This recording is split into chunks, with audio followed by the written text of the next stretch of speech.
Time now for sports on 104.7 The Cave. Here's Ned Reynolds. Mike, the intern, Ned Reynolds in the studio Monday morning. It is not the way we wanted it to go down. Chiefs lose in Denver. Rough, hard-hitting game. Perhaps one of the most physical games that I've seen in a long time. Those teams were in hand-to-hand combat down there on the field. And the officiating helped out. 12 penalties called, 6 on each team. And in some cases, they slowed down the game quite a bit. But that's over and above. I thought it was the physical, hard-hitting defense of Denver's that made the difference. And the fact that Denver used, and it's not something they haven't used in the past, but not too many teams on defense do stunting. And Denver did that at key times during the game, and I really felt like Patrick Mahomes and the offense may have been confused every time they saw that come up. The stunting is a technique that's used, but you have to have the horses to be able to run it, kind of like an option offense in football. You've got to have the athletes to make this work, and Denver does have them. They being the Denver defense, sacked Mahomes 3 times, and it was for 27 yards and losses, and that was key. Bo Nix was sacked twice, but it was only 12 yards and losses. There's another factor, too. Bo Nix, he played a whole lot better football from what I thought he was going to. 12 of 37 through the field. Had, I think 295, a little bit shy of 300 yards in passing. And he was able to pick out his receivers and pick them out very well. It was a very interesting game.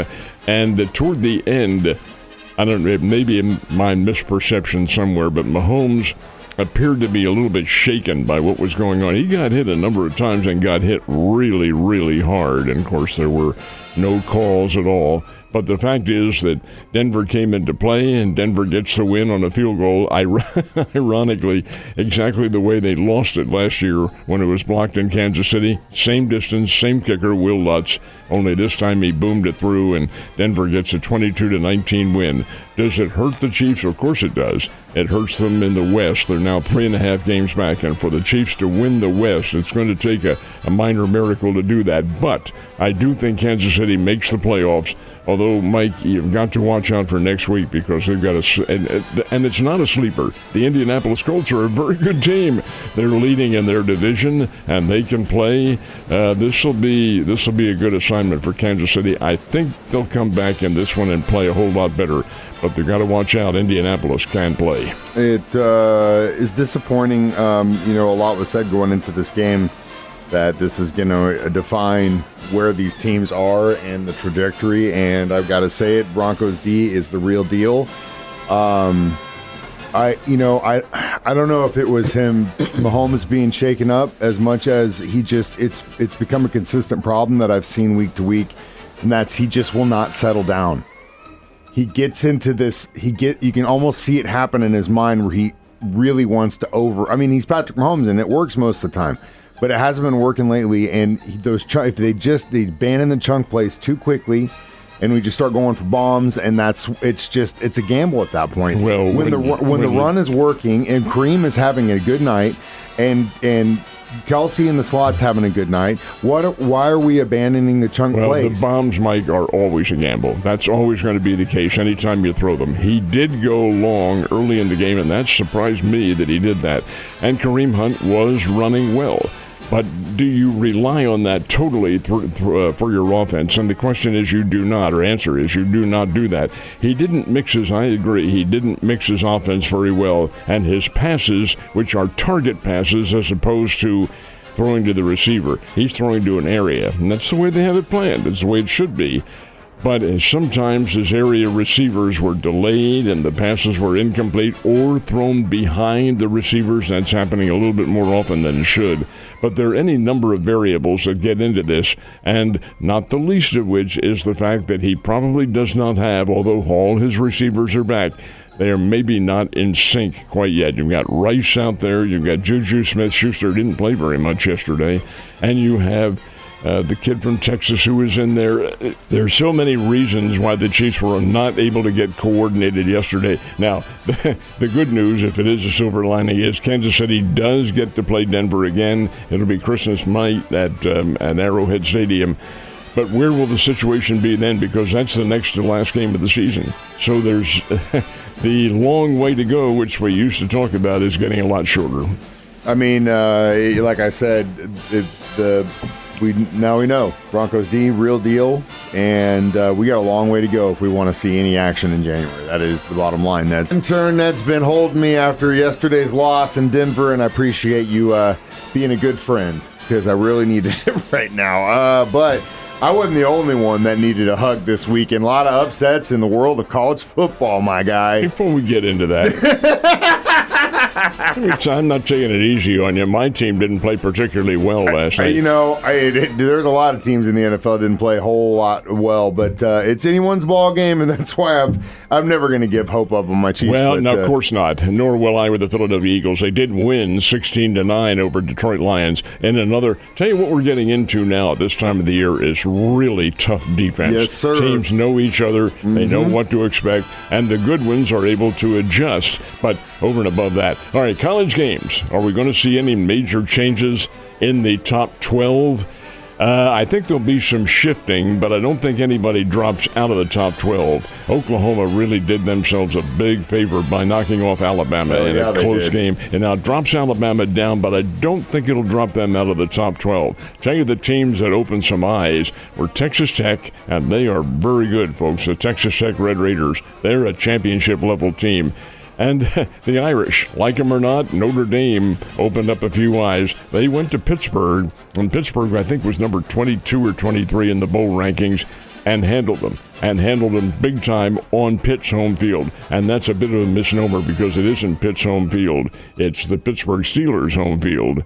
And Pittsburgh has their own stadium, but when Notre Dame comes in, you're going to play with the bigger attendance, of course. But Georgia, Ole Miss, Oregon, they keep right on playing Ohio State and Indiana. Texas A&M. Texas A&M is the one that may shift places here. They were number 2, but they had to come from behind with a heroic rally down in South Carolina and beat the Gamecocks 31-30 at the buzzer. So that may drop them a place, but certainly not out of the top 10. They're a very good team. So we'll see. The bowl rankings will be coming up tomorrow night, and we'll see where we stand as the season gets longer and longer and the deadline gets closer and closer. I remember when we first started doing this, you and I talking sports every morning, the whole idea of the 12-man college football ranking playoff situation was just a dream. We were like, we know we're going to get there, and now we're here, and I'm here for it because it makes the whole part of this so much more exciting. When you take a look at the media, they're really interesting because had Alabama and Notre Dame losing their first games. They're out. They're not going to be in it. Oh, yeah. And here both of them are still very much viable. Ship sinking. Well, and that's why you can't buy into that hype one way or another. I mean, up until Sunday that everyone was saying Chiefs favored to go to the Super Bowl. So I guarantee you that's not the same conversation we're having today.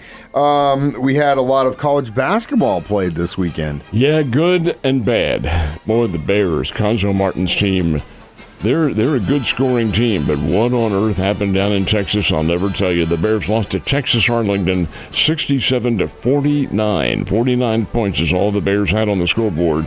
Boy, that's not good. Missouri State takes the week off, and then they have Texas Rio Grande coming in here to play. That's a Division I program, but it's one that the Bears should win. The Lady Bears were very impressive. They knocked off Wichita State 66-57 up at Kansas City at the T-Mobile Arena. That's a very big win for the Lady Bears. Missouri plays tonight. They'll be taking on Prairie View A&M. Should be a win for Mizzou. Number 1 Houston played number 2 Auburn yesterday. And Houston was a narrow winner, but they did get the win. The Houston Cougars, folks, Kelvin Sampson's team is really, really, really top-notch. And the number 1 ladies team in America is also the defending national champions, as they have been many, many, many times. UConn, Gina Auriemma's team, played Ohio State. 100-68 was the final. This Connecticut team that they have is really tough and big and strong and going to be a championship contender. Yeah, there's a few that have kind of started to show who they're going to be, but we still got a long way to go till late February, early March. Speaking of hardware, we had some high school football action over the weekend. Any local boys going to the championship? We do. This was a district championship night, and now we have teams going to the quarterfinals next week. And as far as the city and the immediate area is concerned, Nixa did win, had to come from behind, but they did win, beat Joplin. And now Nixa will play Jefferson City Helias on Jefferson City Catholic, I should say, Helias Catholic, and that'll be next Friday night in Nixa. Mountain Grove and West Plains are still in the hunt. Thayer, Lamar, and Carthage all in the hunt for a championship. And it's going to be a very interesting week because this is the state quarterfinals, the winners on to the semifinals, and the winners of that to the state championships in St. Joseph at the end of November, early December. Congratulations and good luck in the next week, man. Get that dub. Ned, have a great day. I'll see you tomorrow.